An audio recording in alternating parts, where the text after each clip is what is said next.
काल कटोरा पहन कर चला है। मेरे प्रिय छात्राओं, आज के विषय में हम डिस्कस करेंगे विद्वान जीन ब्रून्स का भौगोलिक चिंतन में क्या योगदान था भूगोल के क्षेत्र में, और उन्होंने कौन कौन से सिद्धांत दिए, उनकी क्या क्या पुस्तकें थी, उनके कार्यकलाप क्या थे, उनकी ओपिनियन क्या थी। तो इस विषय के अंतर्गत आज हम डिस्कस करते हैं विद्वान जीन ब्रून्स का जो समय है वो 1869 से लेकर के 1930 ईस्वी का है।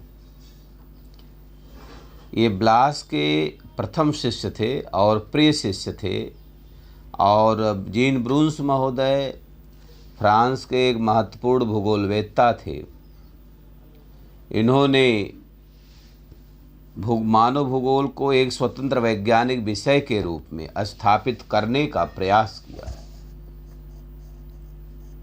इनका जन्म फ्रांस में ताउलाउस नामक स्थान पर हुआ था और इकोल नॉर्मल सुपीरियर संस्थान में इन्होंने शिक्षा प्राप्त किया था। और महत्वपूर्ण बात यह है कि ये संस्थान में प्रोफेसर भी थे जीन ब्रून्स महोदय। ब्रून्स महोदय ब्लास जी के निर्देशन में इतिहास और भूगोल दो विषय, इतिहास और भूगोल विषय के साथ सन 1892 ईस्वी में इन्होंने स्नातक की उपाधि प्राप्त किया था। और उसके बाद ये स्पेन की यात्रा करते हैं और वहाँ पर अपने अनुभव पर आधारित सिंचाई के प्रबंध पर एक शोध कार्य तैयार करते हैं। और 1896 ईस्वी में ब्रून्स महोदय की नियुक्ति स्विट्जरलैंड के फ्राइबर्ग विश्वविद्यालय में प्रोफेसर के पद पर हो जाती है, और वहाँ पर ये 1912 ईस्वी तक प्रोफेसर के पद पर कार्य करते हैं। इन्हें एक पुरस्कार भी मिला। इन्होंने मानव भूगोल नामक पुस्तक लिखी 1910 में, जो प्रकाशित हुई, और ईसा बोमेन जो इनके मित्र थे अमेरिकन, ईसा बोमेन के सहयोग से इसका अंग्रेजी संस्करण भी प्रकाशित हो गया। और बाद में ये कॉलेज डी फ्रांस में मानव भूगोल के प्रोफेसर पद पर भी कार्य किए और मृत्यु पर्यंत तक ये कार्य करते रहे। विद्वान ब्रून्स की जो रचनाएं हैं उसमें मानव भूगोल इन्होंने 3 खंड में प्रकाशित किया था 1910 ईस्वी में। उसके बाद 1920 ईस्वी में गिरडीन एक विद्वान थे, गिराडीन, जो फ्रांसीसी लेखक थे, उनके सहयोग से इन्होंने फ्रांस का सामान्य भूगोल एवं प्रादेशिक भूगोल प्रकाशित किया था। विद्वान जीन ब्रून्स फ्रांस का राजनीतिक भूगोल एवं परिवहन भूगोल 1926 में प्रकाशित किया था। यह पुस्तक उन्होंने डिफोंते के सहयोग से लिखा था। इतिहास का भूगोल ली जाग्राफी डी ला हिस्ट्री 1921 में इन्होंने प्रकाशित किया। ईसा बोमेन को रखे राजनीतिक भूगोल की पुस्तक नया विश्व न्यू वर्ल्ड का फ्रांसीसी अनुवाद जो 1928 ईस्वी में प्रकाशित हुआ था। ब्रून्स महोदय अपने जीवनोपयोगी विषय के रूप में प्रतिष्ठित थे और लोकप्रिय थे, भूगोलवेत्ता थे। मानव भूगोल के क्षेत्र में इनके महत्वपूर्ण कार्य थे और इन्होंने भौगोलिक अध्ययनों में गुणवत्ता सुधार और लोकप्रिय बनाने के उद्देश्य से और स्कूल की स्तरीय पाठ्यपुस्तक तैयार करने के उससे मानचित्रावली के रचना में, उसके प्रकाशन में अपने महत्वपूर्ण योगदान दिया था। ब्रून्स की जो विचारधारा थी वह विचारधारा ब्लास, वाइडल डी ला ब्लास से पूरी तरह से प्रभावित थी। हमने पिछले लेक्चर में विद्वान ब्लास की विचारधारा की परिचर्चा किया था, उनके योगदान को शामिल किया था, और इन्होंने जो अपनी इनकी रचनाएं थी उसमें ब्लास की विचारधारा को बड़े प्रभावी ढंग से व्यक्त किया था। और इन्होंने अपना उत्तरदायित्व का निर्वहन बड़ी कुशलता पूर्वक किया। ब्रूस महोदय वास्तव में मानव भूगोलवेत्ता थे, फ्रांस के एक प्रसिद्ध भूगोलवेत्ता थे और विशुद्ध रूप से वे मानव भूगोलवेत्ता थे। ब्रूस महोदय मानव भूगोल के विषय क्षेत्र को निर्धारित करने के लिए प्रयास किया। इन्होंने संभववाद का समर्थन किया, उसकी इन्होंने विभिन्न मुद्दों में, विभिन्न परिवेश में उसकी विवेचना किया, उसकी व्याख्या किया। इन्होंने मानव भूगोल के दो आधारभूत सिद्धांत दिए, पार्थिव एकता का सिद्धांत दिया, क्रियाशीलता का सिद्धांत दिया, जो या सक्रियता का सिद्धांत कुछ लोग कहते हैं, क्रियाशीलता का सिद्धांत या सक्रियता का सिद्धांत कहते हैं। ये विद्वान जीन ब्रूस महोदय की है। आपने मानव भूगोल को निम्नांकित वर्गों में बांटने का प्रयास किया और भौगोलिक तथ्यों के अध्ययन की बात किया। मानव भूगोल के तत्व एक महत्वपूर्ण पॉइंट रखा। मानव भूगोल जो पुस्तक इनकी प्रकाशित हुई, उसमें मानव भूगोल के तथ्यों को आपने विस्तृत विवेचना किया था और उसके दो भिन्न ढंग में वर्गीकृत किया। एक तो सभ्यता के विकास के आधार पर वर्गीकरण किया, दूसरा उन्होंने आपने यथार्थवादी दृष्टिकोण के आधार पर मानव भूगोल के तथ्यों का वर्गीकरण किया। जीन ब्रूस ने जो अपने भौगोलिक दृष्टिकोण और मानव विचार दिए, सभ्यता के विकास के आधार पर जो आपने वर्गीकरण किया था मानव भूगोल को में मुद्दों को, उसमें प्राथमिक आवश्यकताओं का भूगोल, इसके अंतर्गत मानव की तीन मूलभूत आवश्यकताएं जो होती हैं, जिसके बगैर किसी भी आदमी का जीवन मुश्किल हो जाता, दुरूह हो जाता है। उसमें भोजन, वस्त्र और मकान, ये तीन अनिवार्य आवश्यकता को प्राथमिक आवश्यकता में आपने शामिल किया था। इसके बाद भू शोषण का भूगोल आपने उसका दूसरा वर्ग शामिल किया, जो सभ्यता के विकास के लिए उपयोगी है। इसमें आपने उन क्रियाओं, उन प्रयत्नों, उन प्रक्रियाओं को सम्मिलित किया जिसके द्वारा मानव प्राकृतिक संसाधनों का शोषण करता है, उसका विदोहन करता है और उस अपने इस संसाधनों के विदोहन के माध्यम से अपना विकास करता है, अपनी आवश्यकताओं की पूर्ति करता है। इन सिस्टम्स को, जैसे हमारा कृषि कार्य है, खनन कार्य है, औद्योगिकरण कार्य है, पशुपालन का कार्य है, ये वास्तव में भू शोषण से संबंधित है। इसके बाद आपने विकास से जुड़े हुए जो सभ्यता के विकास के आधार पर जो वर्गीकरण किया था, थर्ड हो जाएगा सामाजिक भूगोल। इसके अंतर्गत मनुष्य की अंतर्निर्भरता,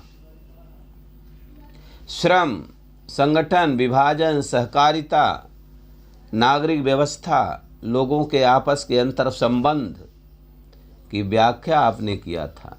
राजनीतिक और ऐतिहासिक भूगोल के अंतर्गत मानव के राजनीतिक प्रशासनिक कार्य, उसके तथ्य, ऐतिहासिक घटनाएं, प्रशासनिक घटनाओं, उसका विवरण आपने सविस्तृत रूप से उसकी व्याख्या किया मानव भूगोल में। इसके बाद यथार्थवादी जो दृष्टिकोण था मानव भूगोल में इनका, उस यथार्थवादी दृष्टिकोण में इन्होंने जो दृष्टिकोण था मानव भूगोल के, उसे तीन प्रमुख वर्ग शामिल किया था। पहला वर्ग था मिट्टी के अनुत्पादक व्यवसाय संबंधी तथ्य। इसके अंतर्गत दो आवश्यक तथ्य थे, घर का निर्माण, राजमार्ग। ब्रूस महोदय के अनुसार घर का निर्माण या सड़क के निर्माण में जो मिट्टी का प्रयोग किया जाता है, वह प्रत्यक्ष रूप से कोई उत्पादन नहीं देता है। इसीलिए ब्रूस महोदय ने इसे अनुत्पादक उपयोग की संज्ञा से अभिहित किया है।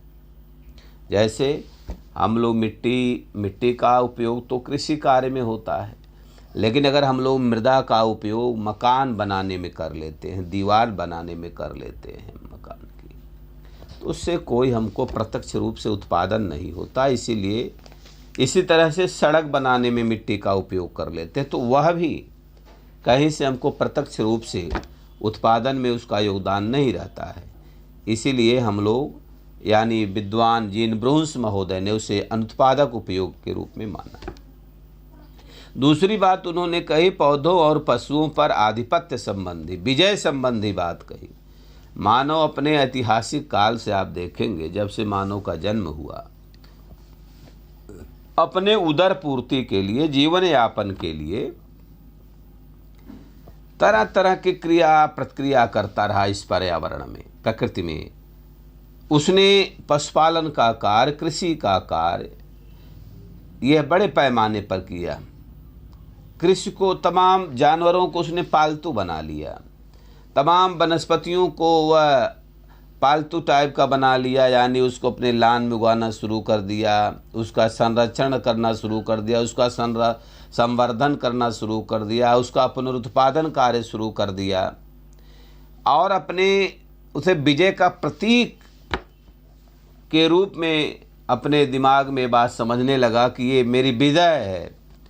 जैसे आप देखते होंगे कि अगर जो है कोई एक शेर मार देता है तो नाम उसका शेर खान हो जाता है, बड़ा स्वाभिमान उसके अंदर आ जाता है, अपने को बड़ा पौरुषत्व वाला मान लेता है, यानी बहुत बड़ा उसने विजय प्राप्त कर लिया है। यह मानव की भी सोच होती है। जीन ब्रूंस महोदय ने उसे शामिल किया कि मानव क्या किया। इसी तरह से थर्ड पॉइंट जो उन्होंने रखा, विनाशकारी अर्थव्यवस्था संबंधी तथ्य। विद्वान जीन ब्रूंस ने शुरू से बताया कि मानव भूगोल में आपने देखा होगा खनिज संपत्ति का शोषण होता है प्रकृति में, और पौधों और पशुओं का भी विनाश किया जा रहा है। प्रकृति में जो भी भंडार है वो निश्चित है। मानव स्वार्थ सिद्धि के लिए प्रकृति का अंधाधुंध शोषण कर रहा है, संसाधनों का विदोहन कर रहा है, और जिस संसाधनों के विदोहन के पहिए पर अपने विकास की यात्रा कर आप स्वयं सोचिए कि 1860 के औद्योगिक क्रांति के पहले कोयले का उपयोग सीमित रहा होगा, लेकिन 1860 के औद्योगिक क्रांति के बाद जब लौह इस्पात उद्योग के कारखाने स्थापित होने लगे तो खानों से कोयले का प्रचुर मात्रा में विदोहन किया जाने लगा। एनटीपीसी लग गई, नेशनल थर्मल पावर प्लांट, बिजली का उत्पादन किया जाने लगा, कोयले के द्वारा बिजली पैदा की जाने लगी। बड़े पैमाने पर पर्यावरण में प्रदूषण फैल गया। इस तरह से हम लोगों ने अपने विकास के लिए संसाधनों का विदोहन किया है, उसका शोषण किया, अंधाधुंध किया है, और इन समस्याओं के कारण से club of Rome's limit to growth नामक कॉन्सेप्ट आगे चल करके कॉन्सेप्ट डेवलप होता है, सस्टेनेबल डेवलपमेंट। जीन ब्रूंस ने ऐसी शोषणवादी व्यवस्था के बारे में बहुत पहले आगाह कर दिया था, और उन्होंने इसे आर्थिक लूट तंत्र का नाम दिया, लुटेरी अर्थव्यवस्था का नाम दिया। जिस विद्वान ने, आप स्वयं सोचिए, इस विद्वान ने पर्यावरण के संदर्भ में, संसाधनों के संदर्भ में, यानी सस्टेनेबल डेवलपमेंट जैसी अवधारणा को बगैर बताए ही मानव के जो क्रियाकलाप थे, जो उसके प्रतिकार थे, जो मानव के क्रियाकलाप के कारण पर्यावरण में जो समस्याएं उत्पन्न हुई, उसको प्रत्यक्ष रूप से उन्होंने जो है इसे पूरे विद्वत समुदाय में स्पष्ट कर दिया, उसकी व्याख्या कर दिया था।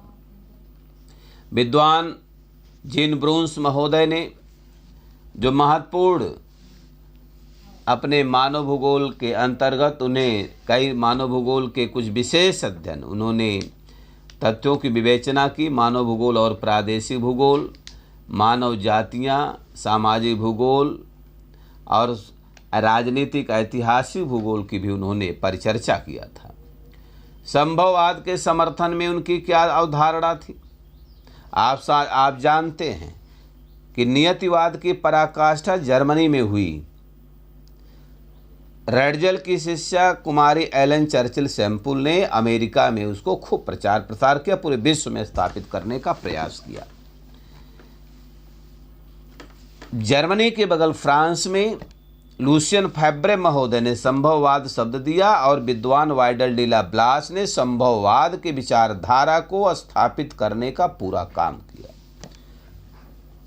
संभववाद की विचारधारा को स्थापित किया, प्रतिपादित किया वाइडल डी ला। और वाइडल डी ला ब्लास के शिष्य, प्रथम शिष्य कहे जाने वाले विद्वान जीन ब्रोन्स, जो अपने गुरुत्व के उत्तरदायित्वपूर्ण कार्य का निर्वहन कर रहे थे, जिन्होंने मानव भूगोल में काम किया, मानव भूगोल लिखा, अनेक विचारधाराएं दी, उसके कार्यों को, उसके तथ्यों को उन्होंने विश्लेषित किया, मानव के कार्यों को।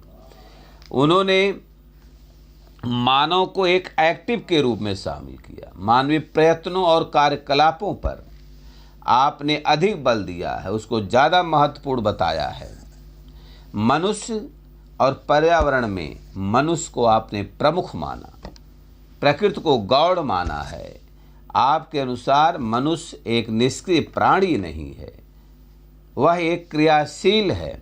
मानव एक सक्रिय कर्ता है, क्रियाशील है, क्रियाशील शक्ति है, और जो प्राकृतिक पर्यावरण को निरंतर परिवर्तित करता रहता है। मानव एक क्रियाशील प्राणी है, और जो क्रियाशील है वह सक्रिय रहेगा, वह परिवर्तन करेगा, वह प्रकृति का दास नहीं होगा। उनकी दूसरी जो विचारधारा थी, अगली विचारधारा पार्थिव एकता का सिद्धांत। वाइडल डी ला ब्लास वो भी पार्थिव एकता के सिद्धांत में विश्वास करते थे। विद्वान जीन ब्रोन्स पार्थिव एकता के सिद्धांत को मानव भूगोल का प्रमुख सिद्धांत मानते थे। विश्व की जितनी भी शक्तियां हैं, सब एक दूसरे को एक निश्चित दशाओं में ही कार्य नहीं करती, बल्कि और नहीं केवल एक निश्चित दशा में पारस्परिक क्रिया का कार्य करती, बल्कि विभिन्न दशाओं में सब एक दूसरे से अंतहीन संबंधों में, अंतहीन अंतर संबंधों में के कारण से वे एक शक्तियाँ एक दूसरे से घनिष्ठ रूप से संबंधित हैं। सभी आपस में एक समुच्चय का निर्माण करती हैं। सभी शक्तियाँ, चाहे जड़, चेतन, जैविक, अजैविक, जो भी शक्तियाँ हैं, वे सारी शक्तियाँ मिल करके समुच्चय का निर्माण करती हैं, आपस में घनिष्ठ रूप से संबंधित हैं। किसी एक शक्ति को एक दूसरे से अलग कर देना ना तो उचित है, ना तो अलग करके हम किसी के अस्तित्व को स्वीकार कर सकते हैं। इसके बाद उन्होंने जो अगला सिद्धांत दिया था, क्रियाशीलता का सिद्धांत या परिवर्तनशीलता का सिद्धांत दिया था। मानव भूगोल का ये महत्वपूर्ण सिद्धांत है, क्रियाशीलता का सिद्धांत या परिवर्तनशीलता का सिद्धांत या सक्रियता का सिद्धांत। आप जानते होंगे कि प्रकृति में कोई भी चीज, जड़, चेतन, प्राकृतिक, मानवीय, कृत्रिम, कुछ भी हो, सब परिवर्तनशील है। परिवर्तनकारी शक्तियाँ निरंतर क्रियाशील रहती हैं। ब्रोन्स के शब्दों में इसमें प्रत्येक चीज़ परिवर्तित हो। जगत में जो कुछ भी चीज़ आपने देखा होगा, सब परिवर्तित हो रही है। या तो वो घट रही हैं या तो वो बढ़ रही हैं, कुछ न कुछ उसमें परिवर्तन हो रहा है। परिवर्तन प्रकृति का निश्चित नियम है। भौगोलिक तत्वों के विश्लेषण में ऐतिहासिक विकास प्रक्रिया को समझाने का उन्होंने प्रयास किया। आप खुद सोच रहे हैं कि जैसे origin and evolution of star, तारों का उद्भव और विकास आप पढ़ते हैं, तारे कैसे कैसे भ्रूण के रूप में जन्म लेते हैं, फिर विकसित होकर के, मैच्योर होकर के वर्तमान सूर्य की तरह बनते हैं, और बाद में यही सूर्य के बाद जो है सुपरनोवा या न्यूट्रॉन स्टार, ब्लैक होल और दुनिया भर के या ब्लैक ड्वार्फ के रूप में कन्वर्ट होकर समाप्त हो जाते हैं।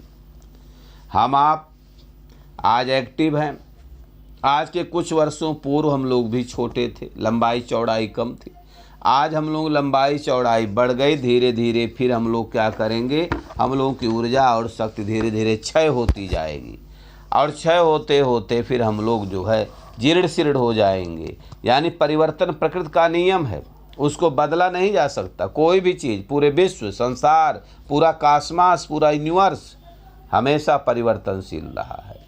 इसी के साथ साथ विद्वान जीन ब्रोन्स की विचारधारा, भूगोल में उनके योगदान फ्रांसीसी भूगोलवेत्ताओं की एक कड़ी में विद्वजीन ब्रूंस का भी नाम न केवल फ्रांस में बल्कि पूरे विश्व में आज भी बड़े सम्मान के साथ लिया जाता है। उनके योगदान के कारण आज भी उनको याद किया जाता है। बहुत बहुत धन्यवाद। आज का लेक्चर बस इतना ही भौगोलिक चिंतन में। धन्यवाद।